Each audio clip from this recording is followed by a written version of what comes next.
I pulled up to the old Victorian house in my beat-up van, the kind of place that screamed money but whispered neglect, right in the heart of suburban Chicago. The call had come in late last night. A clogged sink? Nothing fancy, just another job for a plumber like me, scraping by in a world that didn't give 2 cents about guys with grease under their nails. But when the door swung open and I locked eyes with him, tall, sharp-jawed, with a smile that hit like a freight train, I knew this wasn't going to be just another fix-it gig. His name was Sammy, a corporate lawyer type, dressed in a crisp button-down that hugged his frame just right. "Thanks for coming so quick, man," he said, leading me to the kitchen where the sink was backed up worse than rush hour on the Dan Ryan. As I got to work, wrench in hand, we started chatting, harmless stuff at first, about the Cubs' lousy season and how the neighborhood was changing. But there was something in his laugh, a spark in his eyes, that made my stomach twist in a way I hadn't felt since college. By the time I'd cleared the drain, a nasty mix of grease and who knows what, we were knee-deep in conversation. Sammy poured us coffee, black and strong, and we sat at the island counter like old friends. He talked about his high-pressure job downtown, the endless meetings that left him drained, and how he rarely had time for anything real. I shared bits about my life. The long hours, the failed attempts at dating apps, the quiet ache of being a gay man in a blue-collar world where folks still whispered slurs behind your back. It was easy with him, too easy, and when he brushed my arm accidentally while reaching for the sugar, the air crackled. That night, I drove home replaying it all, telling myself it was nothing. But the next day, my phone buzzed with a text. "Sink's perfect. Owe you a beer." I hesitated, fingers hovering over the screen. I'd been out for years, but entanglements like this, they came with baggage. Still, I typed back yes, and we met at a dive bar in Wrigleyville, the kind with sticky floors and neon signs buzzing overhead. Over IPAs, Sammy opened up more. He was 32, same as me, but worlds apart. Grew up in a conservative family in the suburbs, went to Ivy League schools, climbed the ladder at a big firm. "I'm not out," he confessed after the second round, his voice low. "Not to anyone important. My parents. They'd disown me. And work? Forget it. Partners are all old school." I nodded, understanding the fear all too well. My own coming out had cost me friends, jobs even, but I'd built a life on my terms. "Why risk it now?" I asked, half joking. He looked at me steadily. "Because talking to you feels like breathing for the first time in years." We parted with a handshake that lingered, and I lay awake that night, heart pounding. This could be something real, but the red flags were waving. His closet, my openness, the class divide. Society loved to tear apart stories like ours before they even began. Little did I know, the shocks were just starting. As weeks turned into stolen moments, coffee runs, late-night walks along Lake Michigan, our connection deepened. Sammy's wit matched mine, his vulnerabilities mirroring my own hidden scars. But cracks appeared early. One evening, as we sat in his living room, a photo on the mantel caught my eye. Him with a woman, arms linked, smiles wide. "Ex-fiancé," he explained, voice tight. "Broke it off last year. Everyone thinks I'm just picky." The lie hung heavy, a reminder of the double life he led. I pushed it aside, focusing on the good, the way his hand fit in mine during those rare private times, the shared dreams of a future unbound by expectations. But society intruded. At a neighborhood block party, I spotted him across the street, chatting with locals. Our eyes met, but he looked away, pretending not to know me. It stung like hell, a punch to the gut that left me questioning everything. That night, we argued for the first time. "You ashamed of me?" I demanded, pacing his kitchen. "No," he shot back. "But I can't just flip my life upside down. Give me time." Time, I thought bitterly, was a luxury we didn't have in a world quick to judge. Still, I stayed, drawn to the fire we'd ignited. The arguments escalated as our bond grew, each one peeling back layers of pain we'd both buried deep. Sammy's family was the first real hurdle. His parents, staunch Republicans from the North Shore, invited him to a weekend barbecue, and he asked if I'd come as a friend. I agreed, against my better judgment, slipping into the role like an ill-fitting suit. The drive up was tense, Lakeshore Drive blurring past as Sammy gripped the wheel. "Just act normal," he said, and I bit back a retort. Normal for whom?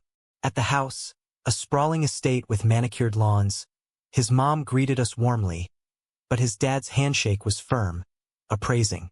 "Plumber, huh? Honest work?" he grunted, though his tone dripped with condescension. Over burgers and beer, the conversation veered into politics, immigration, taxes, and inevitably, family values. Sammy's dad ranted about the agenda pushing alternative lifestyles on kids. I sat there, fork midway to my mouth, feeling like an exhibit in a zoo. Sammy stayed silent, laughing along at the jokes that cut like knives. When I excused myself to the bathroom, tears burned my eyes. How could he let that slide? Later, in the guest room, separate beds, of course, I confronted him. "You just sat there while he trashed people like us." Sammy sighed, running a hand through his hair. "He's my dad. I can't blow up my family over one comment." "It's not one comment," I hissed. "It's who we are." The fight simmered into uneasy silence, but it planted seeds of doubt. Back in the city, work became my escape. Jobs piled up. Leaky faucets in high-rises, burst pipes in basements. But Sammy's world crept in. He invited me to a firm event, a swanky gala downtown, but again as a buddy, dressed in my best suit, borrowed and baggy. I felt out of place among the suits and ties, champagne flutes clinking like accusations. That's where I met Sarah, his colleague, sharp and ambitious. She eyed me curiously. "How do you know Sammy?" "Old friends," he interjected quickly, steering the conversation away. But later, she cornered me at the bar. "You two seem close. More than friends." My heart raced. I glanced at Sammy, laughing with partners across the room. "Just pals?" I lied, hating myself. The gala ended with a kiss stolen in the parking garage, passionate but fraught. "I hate hiding," Sammy whispered. "Then don't," I urged. But he pulled away, fear winning out. Society's pressures mounted. Friends of mine started asking questions. Why the secrecy? Why no photos? One night at a gay bar in Boys Town, a buddy pulled me aside. "He's using you, man. Closeted guys like that, they bail when it gets real." I defended Sammy, but the words echoed. Then came the bombshell. Sammy's firm was promoting him, but whispers of his lifestyle had surfaced. A coworker had seen us together, holding hands in a coffee shop. Panic set in. "We have to cool it," he said over dinner at my cramped apartment. "Just until things settle." Hurt exploded. "Cool it? Like I'm some dirty secret." The argument raged, doors slamming, voices raised. We didn't speak for days. I threw myself into work, fixing sinks in strangers' homes while my own life leaked away. But loneliness gnawed. Was this love worth the pain? The question haunted me as I stared at my phone, willing it to ring. Reconciliation came unexpectedly. A late-night call. "I miss you." We met at Grant Park, the bean reflecting city lights like fractured dreams. "I'm scared," he admitted. "But I want this." We embraced, vowing to navigate the minefield together. Little did we know the biggest explosion was yet to come. As summer faded into fall, our relationship teetered on a knife's edge, balanced between stolen joys and brewing storms. Chicago's winds whipped through the streets, mirroring the turbulence inside me. Sammy started small steps toward openness, introducing me to a trusted friend, skipping family events that felt toxic. It gave me hope, fragile as autumn leaves. But work conflicts arose. My plumbing business picked up, landing a contract with a progressive nonprofit in the Loop. They were all about inclusivity, hosting pride events, and advocating for LGBTQ rights. At one mixer, I mentioned Sammy casually, and eyes lit up. "Bring him next time," they urged. I did, and for once, he came without hesitation. The event was electric, rainbow flags waving, speeches on equality firing up the crowd. Sammy mingled awkwardly at first, but soon relaxed, even holding my hand publicly. "This feels good," he whispered. That night, Back at his place, we talked futures. Moving in together, maybe traveling. Dreams felt tangible. Yet shadows loomed. Sammy's promotion hit a snag. His boss, an old-timer, pulled him aside. Rumors are flying, son. Keep your personal life personal. The implication was clear. Out meant out of the running. Sammy came home deflated, pouring scotch with a heavy hand. They don't say it outright, but it's discrimination wrapped in politeness. I raged on his behalf. Fight it. There are laws. But he shook his head. I need this job. Stability. The class divide reared up again. My world of calloused hands versus his of corner offices. Easy for you to say, he snapped. You don't have a reputation to lose. The words wounded, sparking a blowout. My reputation? I've lost jobs for being out. You're the one hiding behind privilege.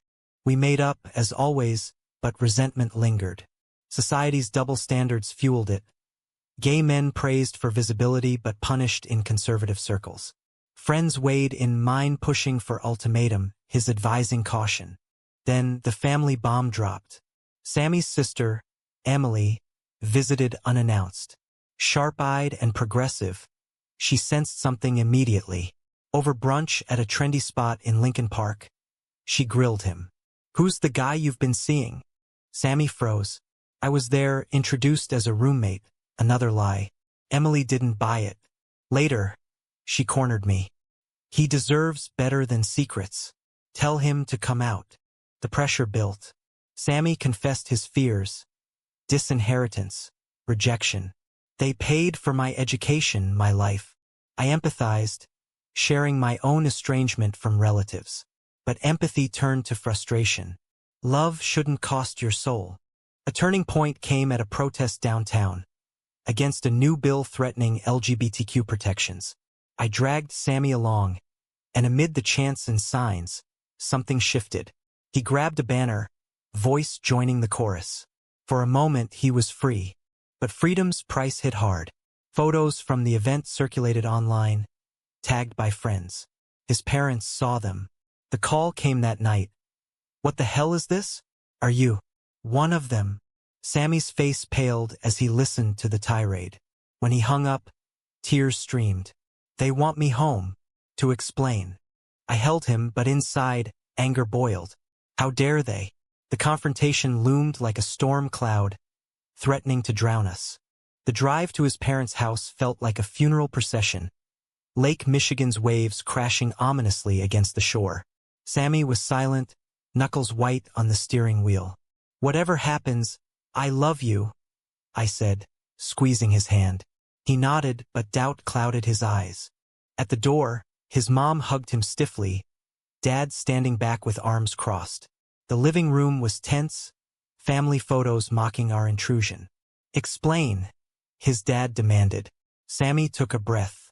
I'm gay, and this is Jake, my boyfriend. Silence exploded into chaos. His mom gasped, hand to mouth. Dad's face reddened. This is a phase. That liberal city garbage.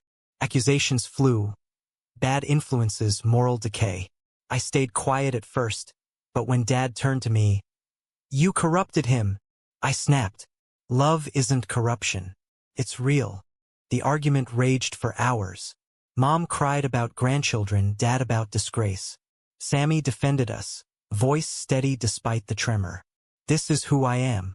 Accept it or not. They didn't. Get out, Dad barked. We left, hearts shattered. Back in Chicago, fallout rippled. Sammy's firm caught wind. Clients pulling out, partners distancing. It's not official, he said bitterly. But I'm done. Job loss hit hard, forcing him to crash at my place while job hunting. Our worlds collided. His suit's in my closet, his habits clashing with mine. Society amplified the pain. Online trolls targeted us after a viral post about the protest. Slurs filled inboxes, threats whispered in dark corners. Friends divided, some supportive, others ghosting. My business suffered too. Conservative clients canceled, whispering about that gay plumber. Amid the wreckage, our love tested limits. Late nights, we argued about blame. If you'd come out sooner, I accused. If you'd understood my world, he countered. But vulnerability bonded us. Sammy started therapy, unpacking years of repression. I joined, confronting my own impatience. A glimmer emerged. Sammy landed a job at a progressive firm, embracing his identity. We attended pride events, hands linked defiantly. But scars remained. At a dinner with my friends, old wounds reopened when one joked about closet cases. Sammy flinched and we fought again. I'm trying, he pleaded. I know, I relented. The ultimate test came when his sister reached out. Emily, apologetic, invited us over. Tentative reconciliation began. Awkward talks, slow acceptance. But Dad remained stubborn, a chasm unbridged. As winter blanketed the city, we reflected on the journey. Love had shocked us both, appending lives in ways unimaginable. Yet, in quiet moments by the fire, it felt worth it. Spring brought renewal, Chicago's parks blooming as our relationship steadied. Sammy's new job thrived, advocating for LGBTQ clients. I expanded my business, partnering with inclusive contractors. We moved into a cozy apartment in Andersonville, a haven in the gay-friendly neighborhood. But echoes of conflict lingered. At a family wedding, his cousins' tensions flared. Invited as a couple, we faced stares and whispers. Dad ignored us, Mom offered brittle smiles. Sammy held firm, but the strain showed. Worth it? I asked later, driving home. Every bit, he replied, though exhaustion etched his face. Society's debates raged on.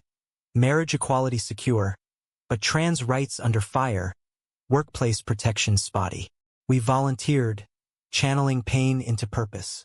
Yet personal battles persisted. A health scare, Sammy's routine checkup revealing stress-related issues, forced reflection. Hiding nearly killed me, he admitted. Coming out saved me. Our story sparked discussions among friends. Some praised our resilience, others questioned the risks. Why fight a system stacked against you? One asked. It mirrored broader controversies. Assimilation versus defiance, the cost of authenticity in a divided America. As we built our life, milestones marked progress. Adopting a dog, hosting dinners, planning trips. But doubts crept in during quiet times. Had we rushed? Was love enough against societal odds? One evening, walking along the lakefront, Sammy proposed, not with a ring, but words. Marry me? Stunned, I said yes. Planning the wedding ignited fresh conflicts. Who to invite? How public? His parents' absence loomed large, a painful reminder. The ceremony was small, intimate, under blooming cherry trees in Millennium Park. Vows exchanged, rings slipped on, we sealed our commitment. Friends cheered, but the empty seats stung. In the aftermath, life normalized. Mundane joys of shared routines deepened intimacy. Yet, the journey's shocks reshaped us. Stronger, wiser, forever changed. Looking back, from that fateful sink repair to vows amid controversy, our love defied expectations. But it raises a question. In a world quick to judge, is hiding one's true self ever justifiable? True or false?